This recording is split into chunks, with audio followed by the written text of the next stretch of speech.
Hello, আসসালামু আলাইকুম। English second পেপারের প্রশ্ন, ইংলিশ ফার্স্ট পেপারের প্রশ্ন সলভিং ক্লাসে সবাইকে স্বাগত জানাচ্ছি। তো আজকে আমরা ইংলিশ ফার্স্ট পেপারে এসএসসি 2026 প্রশ্নের সমাধান করব। তো আমার সাথে আছে শাহিন কলেজের ছাত্র।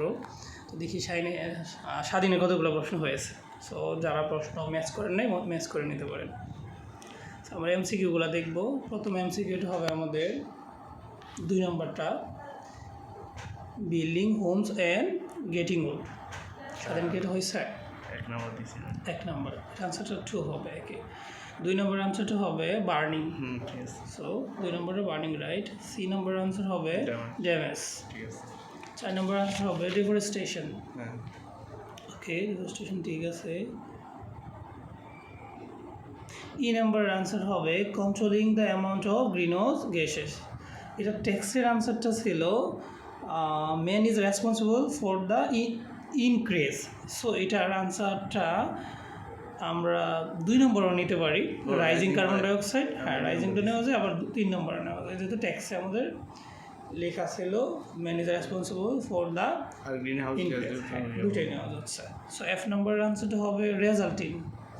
এটার অল্টারনেটিভ আনসার হবে create if singular subject loss is consider. যদি আমরা এটার সাধারণত ক্রিয়েট আনসার হয়, ব্রিংসও আনসার হয়, আবার রেজাল্টিংটা আনসার হয়।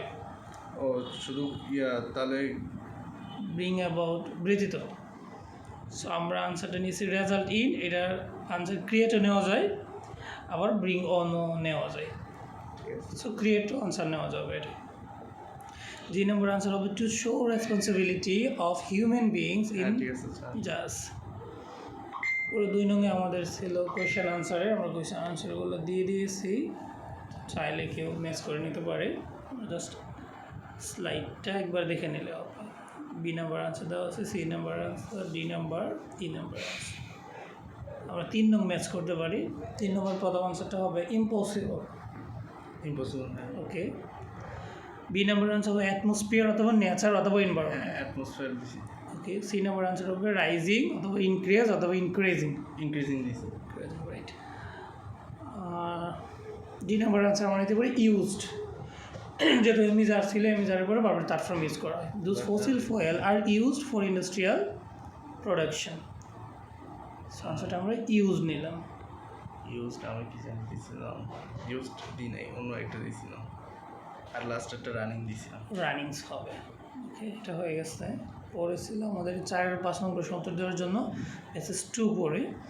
4 নং প্রশ্ন উত্তরটা হবে, প্রথমটা হবে 1953, 1953। পরেরটা হবে ওয়াজ নেম আফটার জর্জ সার্ভেন্ট। 2 নম্বর আপনার সার্ভেন্ট দ্য হিমালয়াস, কারণ হয়তো এটা নাম রাখা হয়েছিল জর্জ এভারেস্টের নাম অনুসারে, এটা হবে আনসার। 3 নম্বর হবে লেডান এক্সপিডিশন। 4 নম্বর হবে arrival at the top of Mount Everest. 5 নম্বর হবে at the conquest of the highest mountain. 5 নম্বর বলছিল সামারি লিখার জন্য। আমাদের একটা সামারি দেওয়া আছে, আমাদের সামারি থেকে 1/3 লিখতে হয় এবং সিম্বল সেন্টেন্সে লিখতে হয়। সামারিটা আমরা লিখে দিয়েছি। 6 নম্বরে মেসিং আসছিল। সো মেসিংটা আমরা অলরেডি দেখে ফেলেছি। মেসিং 5টাই, ওটা আছে 5টাই হয়েছে। সো আমাদের এখানে মেসিংটা দেওয়া আছে। মেসিংয়ের শর্টকাটটা এরকম ছিল। রেঞ্জের আনসারটা আমাদের এখানে ইনক্লুড করা হয় না, আমরা কমিটির রেঞ্জের আনসারটা দিয়ে দেব। 7 নম্বর আমাদের ছিল পোয়েম থেকে 5টা প্রশ্নের উত্তর দেওয়ার জন্য, আমরা এখানে প্রশ্নের আনসারগুলো দিয়ে দিয়েছি।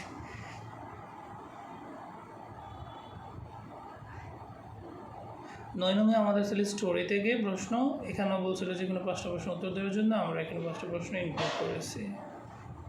পার্ট বিতে আমাদের 30 মার্ক ছিল, বলছিল read the beginning of the story below at least 10 new sentences to complete it.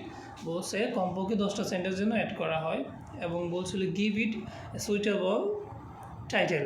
So এই স্টোরি লিখতে গেলে অবশ্যই টাইটেল দিতে হবে, একটা নাম দিতে হবে, যেহেতু নিউ স্টোরি। যারা নাম দেবে না তারা স্টোরিতে কোনো মার্কই পাবে না। সো নামটা ম্যান্ডেটরি, আমাদের নামটা দিতেই হবে। সো এখানে লেখা ছিল last Monday I went to bed at 11 PM। So এখানে একটা সৃজনশীল বা ক্রিয়েটিভ স্টোরি ছিল যে সে একটা কটেজকে আগুনে পুড়তে দেখে তারপরে তার রেসপন্সিবিলিটিটা কী, মানে সে কতটা ক্রিয়েট করতে পারে, কতটা দায়িত্ব পালন করতে পারে, এটার উপর লেখা ছিল।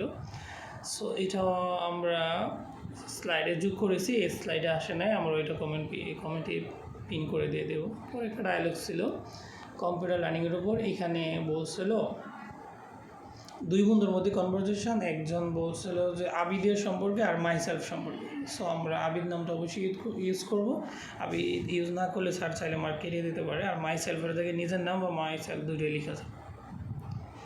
সো থ্যাংক ইউ সবাইকে। সেকেন্ড পেপার প্রিপারেশন নেওয়ার জন্য সবাইকে আহ্বান করা হলো। আমরা সেকেন্ড পেপারের সমাধান নিয়ে আবার আসবো। সো সবাই ভালো করে পড়েন, ভালো রেজাল্ট করেন। Thank you.